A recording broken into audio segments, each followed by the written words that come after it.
Hello everyone.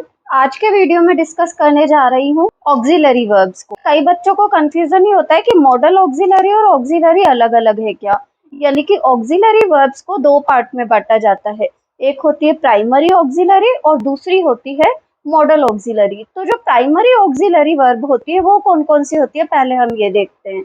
अब इनके भी तीन पार्ट होते हैं प्राइमरी ऑक्सिलरी के। इसमें फर्स्ट आती है बी। बी के अंदर हम पर्टिकुलरली मानते हैं बी की फर्स्ट फॉर्म के रूप में इजेमार को।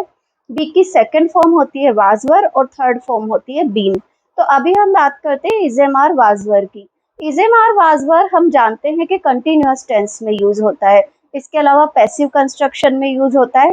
इजेमार वाजवर के साथ जब हम टू लगाते हैं तो ये बताता है कि कोई काम हमें करना है। जैसे कि मान लीजिए क्लास में टीचर आई और उन्होंने आपसे पूछा आज मुझे क्या पढ़ाना है, तो आप क्या जवाब देंगे? आज आपको ये पढ़ाना है। तो जो ये शब्द आपने यूज किए हैं आज आपको ये पढ़ाना है, तो उसे बताने के लिए आप क्या करेंगे?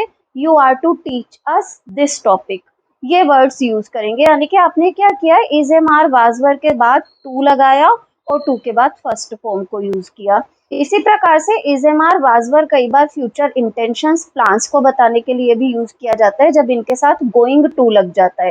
जैसे कि I am going to make a bright future, तो मैं क्या करने वाला हूँ, मैं अपना एक बहुत ही ब्राइट फ्यूचर बनाने वाला हूँ। इसे बताने के लिए मैंने क्या यूज किया, is am are going to. Next जो चीज आती है वो है डू।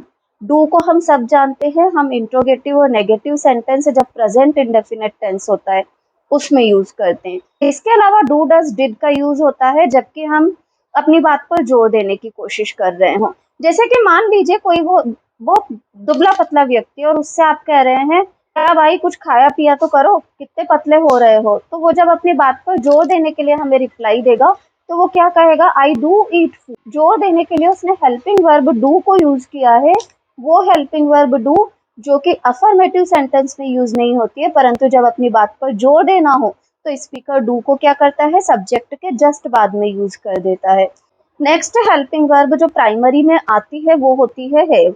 परफेक्ट टेंस के अंदर हम हैव का यूज करते हैं। उसके अलावा हैव का यूज हम टू लगा करके तब करते हैं जबकि हमारे ऊपर कोई फोर्स हो या कोई मजबूरी हो जिसके कारण हमें कोई काम करना पड़ रहा है।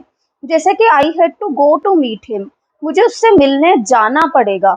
ये बात कहने के लिए मैंने आई हैड टू गो, यानी कि हैज है हेड के बाद मैंने क्या किया, टू प्लस फर्स्ट फॉर्म का यूज। ये सारी की सारी कंडीशन है प्राइमरी ऑक्सिलरी में। मॉडल ऑक्सिलरी आप सब जानते हैं कि मॉडल्स वो वर्ब्स होती हैं, ये हेल्पिंग वर्ब ही हैं, परंतु ये वो हेल्पिंग वर्ब्स हैं जो कि एक पर्टिकुलर भाव को प्रकट करती हैं। जैसे कि जब हम कैन का यूज करते हैं तो ये एबिलिटी को शो करता है। जब हम मस्ट का यूज करते हैं तो ये ऑब्लिगेशन, कंपल्शन, प्रोहिबिशन को शो करता है। तो मॉडल ऑक्सिलरीज वो वर्ब होती है जो कि एक पर्टिकुलर भावना को प्रकट करती है, ये चीज ध्यान रखिएगा।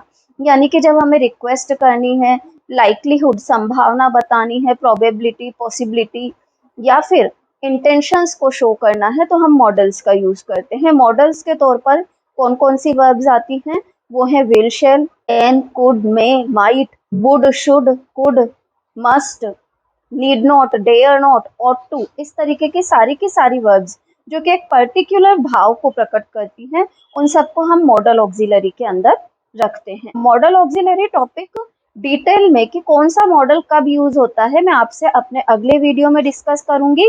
ये वीडियो अच्छा लगा हो तो कमेंट बॉक्स में कमेंट डालिए। Thank you everyone.